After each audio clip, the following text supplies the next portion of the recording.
Hallo liebe Zuschauer, ich möchte sehr herzlich willkommen heißen zu unserer TV-Sendung zu den Nürnberger Human Rights Film Festivals. Heute bei mir zu Gast ist Isabelle Gattiker. Sie ist Festivalleiterin und Filmemacherin und möchte sehr herzlich willkommen heißen. I'm very glad that you're here. Vielen Um, Dank. there is a long history regarding the Human Rights Film Festival. I think approximately 15 years of a success story that you can look up on behind yourself, and I think there are probably some really great memories that you associate with that, and I was wondering what your memories are, or what your past is, what stuck with you all these years, and what your visions are for the future. That's a lot. Let's start with the memories, I can say. So I'm the director of the International Film Festival on Human Rights in Geneva, and Geneva is of course the capital of human rights. Yeah. So the first idea of the festival was saying Geneva as the capital of human rights has so many people fighting for human rights. The people at the Human Rights Council at the UN, of course, yeah, but also many media activists, many political refugees, diplomats, the international organizations, universities, and we were trying to find a way to put all these people together, to have them on a unique platform where, yes, they can work together and fight together for human rights. And we thought, what's the best way to do it? It's of course film and cinema. So we started it in 2003, and the vivid memory I have is the very first edition of the festival. We built it in 3 months. Mm-hmm. And on the very beginning, the very first night, there was Sergio Vieira de Mello, the UN Human Rights High Commissioner. He was killed 4 months later in Baghdad, but he was still alive, full of life, and he was there opening the festival with his friend Barbara Hendricks, and she sang at the opening a song for freedom, a cappella. And it was such a wonderful memory, and we saw from the very first night that something very important was happening. That you probably started a very powerful movement that day, I can imagine. When you think about human rights film festivals in general, how do you think they influence the way people think nowadays? It's very important to have film festivals, but also film festivals that are really linked and dedicated to human rights, because it's a powerful way to bring different people together. There is film goers that are going to watch the film because they love cinema, and then they're going to rediscover, because there are debates and discussions and forums, they're going to rediscover a way of talking and thinking about it, or being an activist with it. And there are activists that come because they like a topic, and are going to discover through film a full other new way to see the world and to tell a powerful story. I imagine also multiple perspectives in a way that lets people see something outside of themselves, something from a different point of view. And I was wondering what made you so devoted to really go for human rights in general, or this topic itself. How important is that to you, and what really made you go towards that sort of goal? I love cinema in general, and I grew up partly in Colombia. When I was between 18 and 15 years old, I was growing up in Colombia between 1989 and 1993. So it was really Colombia during the Civil War. My father was a diplomat there. And I think the root of my commitment to human rights comes from growing during a war zone. I was very protected, of course, but still there were bombs all the time and attacks. And I knew from the very beginning that I wanted to do something against it, that I couldn't spend my whole life without doing anything for it. And cinema is such a powerful way, because what I like also is to create debate, but also to mix people. I'm so happy that I have the occasion at the festival to offer a platform where true activists like NGOs and people fighting all day long can really come and have the message spread to such a wide public.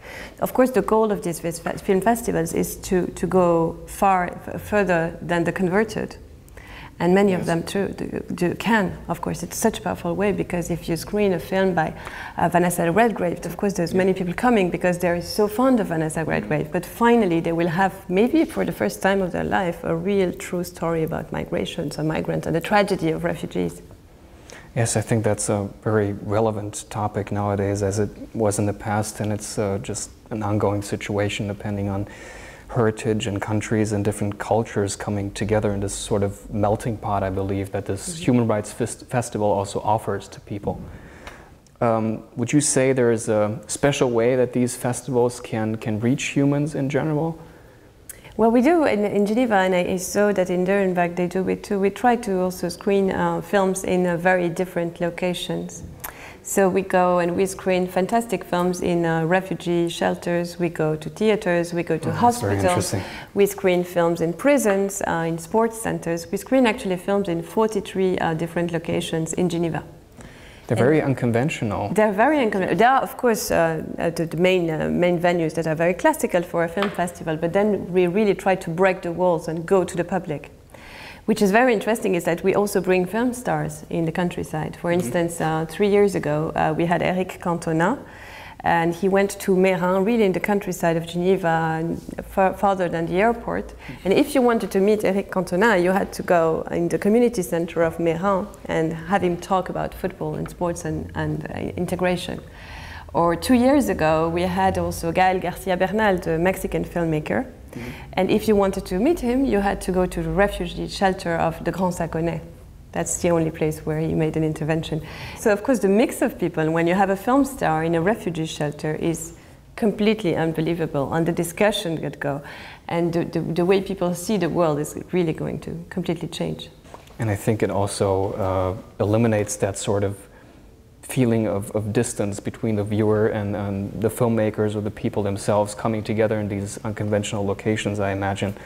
There's an interesting study that I would like to point out. In 2016, regarding prizes that filmmakers would get, it's more about discovering male and female audiences as well as male and female filmmakers and the prizes that they're rewarding them, because the relation was a bit difficult at first. It was male-dominated most of all, but from 46 participants, I believe, in the International Film Festival in 2016, from 46 participants, there were exactly half of them were women. Yeah.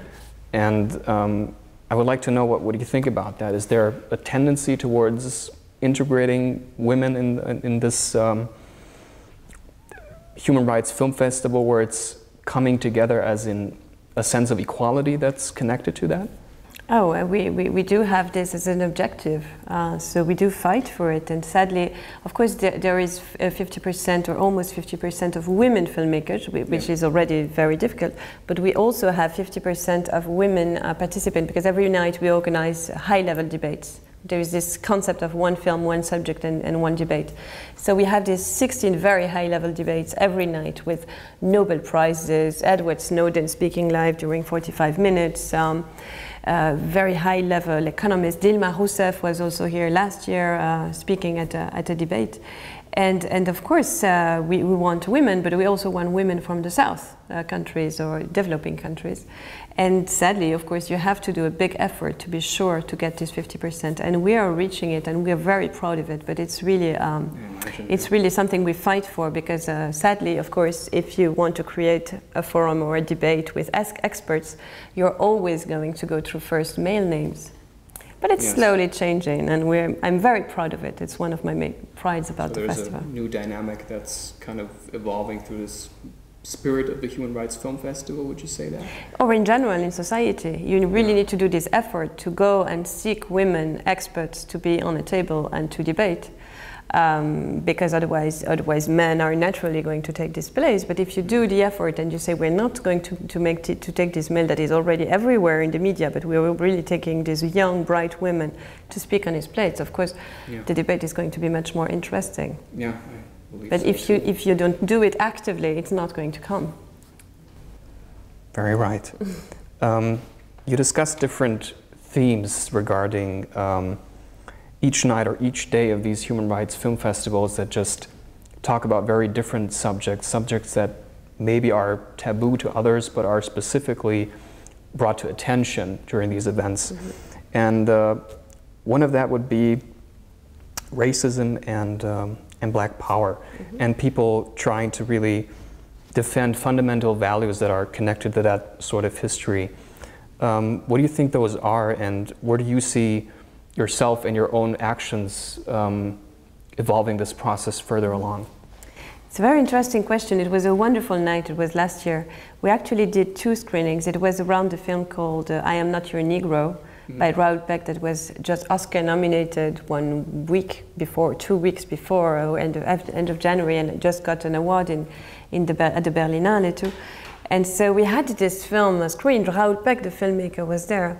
And we did a first high-level debate on the first night about Black Power, international Black Power, in the presence of a member of Black Lives Matter, as well as 2 experts from Paris. So the debate was very, very lively. And on the second day, the day after, we did exactly the same screening with the filmmaker present, Raoul Peck present, but the debate was about Black people in Geneva, specifically, or in Switzerland, so French-speaking part of Switzerland. So we had on the first night the high-level international experts, and all the diplomats were there. The Foreign Ministry of Affairs of Switzerland was co-presenting the evening, so it was full of diplomats and decision makers. And on the second day, you had the small community associations in Geneva really speaking about what we can do in our neighborhood. So for us, this was very powerful and very important to go from the high-level international multilateral decision-making level to the very small neighborhood regional level too. For us, both are equally important. So in a way, you went back to the roots and tried to maybe experience something of a similar subject that was not rooted there, but still expressed in a way. People still have opinions and belief systems that they connect with that sort of thing. And I was wondering, regarding your home country, what are the tendencies of nowadays? What do people think about regarding human rights film festivals? Well, we have the big luck in Geneva, to be in Geneva, which prides itself to be the capital of human rights, which we can of course discuss, but yet we are such a big event too, and people really relate to our festival because they relate to Geneva, and in Geneva, being a fighter for human rights, or at least peace, is sort of part of the identity of the city. 50% of the working force is foreign in Geneva, and 33% of the inhabitants are not Swiss, don't have a Swiss passport, so you can imagine the number of people that have a Swiss passport but own another one.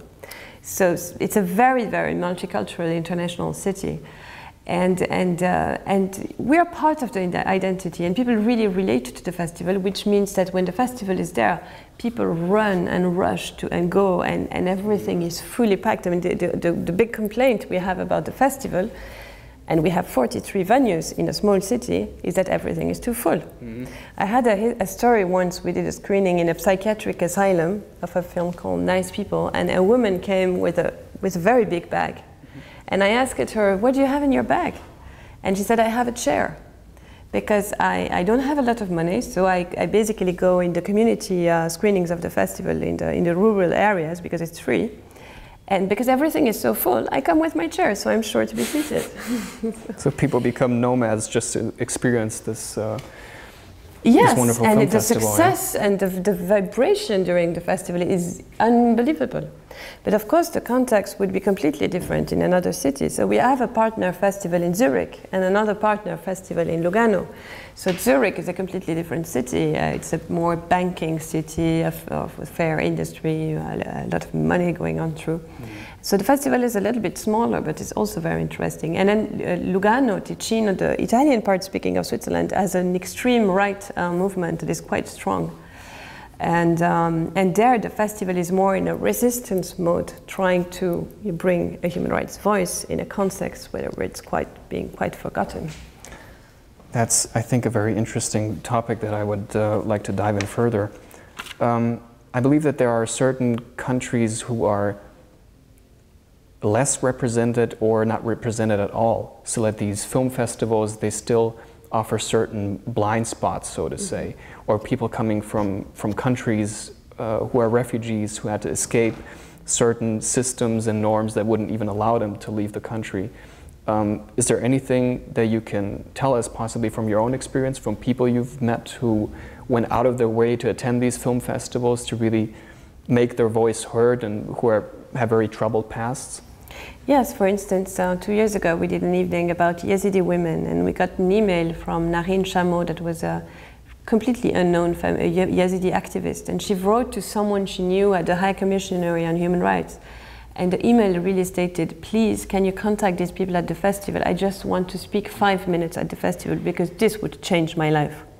And it went from one email to another to my inbox, and I immediately said, of course, you're going, not only are you going to come, but we're going to do a huge high-level debate about Yazidi women. And she came, and this completely, effectively changed her life because she became quite famous, Narin Chameau now. She's being defended by Amnesty International. She routinely tours Europe to speak about the tragedy of Yazidi women. We had also, in a very different context, even very famous human rights defenders come, for instance, the Dr. Mukwege, the doctor in Congo, that is a Nobel Prize nominee. And he came 2 years ago, so he's a big star. And he came and he said, I was exhausted. I was completely exhausted in my fight. And I stayed 2 days with you. And now I have the energy for the 5 next years. And he wrote an email again after coming home to say it. And that's, I think, quite a very interesting goal in these human rights film festivals, is to make them positive, not stupidly positive and saying, oh, the world is fantastic and it's wonderful. Of course it's not. But it's when you go there, not only are you crying about the situation of the world, but you really want to act and do something. And I think the Nuremberg Film Festival and Andrea and her crew are doing a fantastic job in this direction too. So not only to really bring these subjects into the consciousness of the people, but really try to activate them more in a way that they would feel motivated to really strive for their goals. Exactly, there is something we can do. Yeah. Otherwise we wouldn't do these festivals. We would just, you know, stay home and cry about it.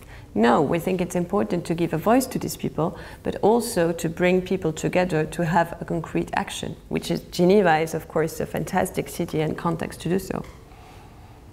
A quote that I would have to paraphrase. Yeah. You said once that in a world that is about to be split apart, there's a certain urge that that people feel to really cry out and give a voice to their own problems, their own past in a way, something that really bothers them. And I think it's interesting to look at that in a world where I believe the political situations are very bipolar. There's a sense of black and white and no real discussion involved anymore. And when people come together, they tend to have actions that result more in a conflict situation than actual dialogue that's happening. How do you think that plays into the Human Rights Film Festival? Specifically because people are coming from all over the world and maybe even countries that are at odds with each other. Yeah, what I love in these film festivals is that you go out, one of the main problems we have being in the social networks or in our social lives is that we only talk to people that agree with us.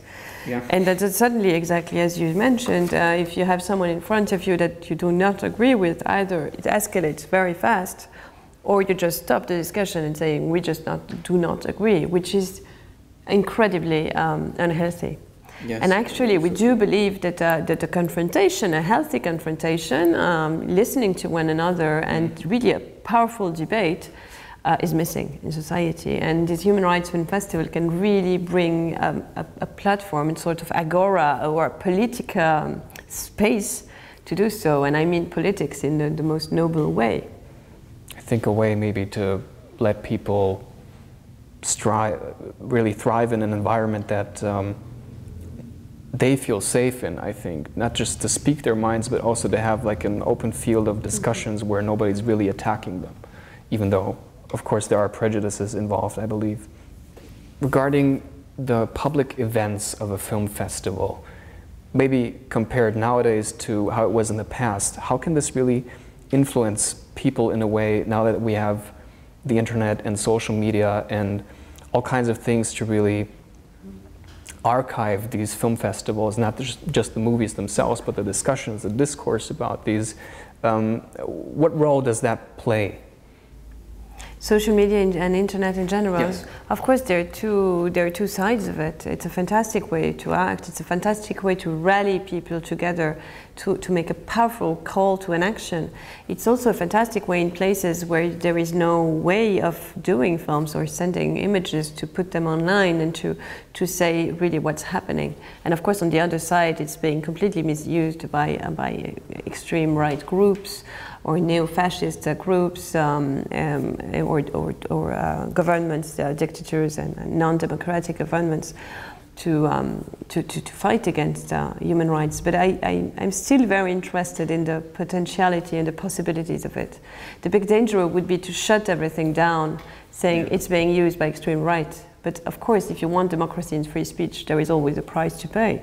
The question is the limit being of it. And right now, the limit is being cut far too reduced. It's being reduced slowly, or it could be reduced, and it's a big danger.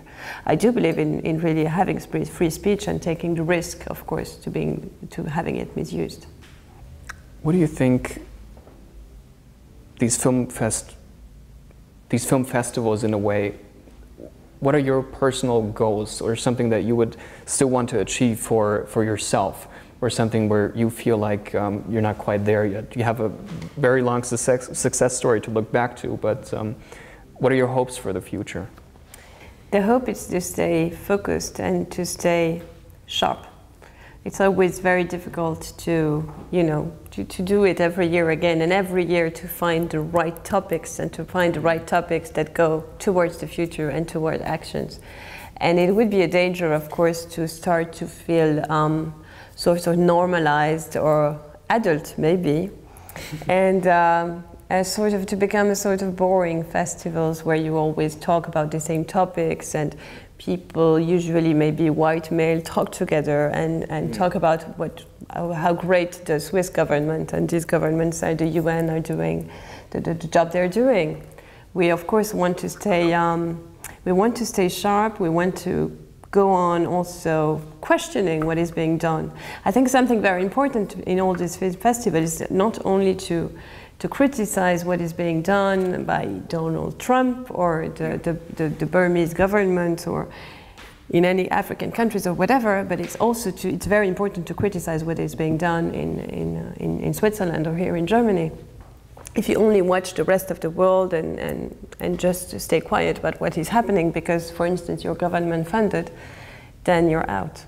And what really gives me hope is there are so many young people come to the Geneva Human Rights Festival, and I'm sure it's the same in Nuremberg. When people say, oh, they are so, bored and they don't do anything, it's wrong. It's wrong. We screened a film called Silent War that was about the rape of women in Assad's prisons, a very, very difficult film.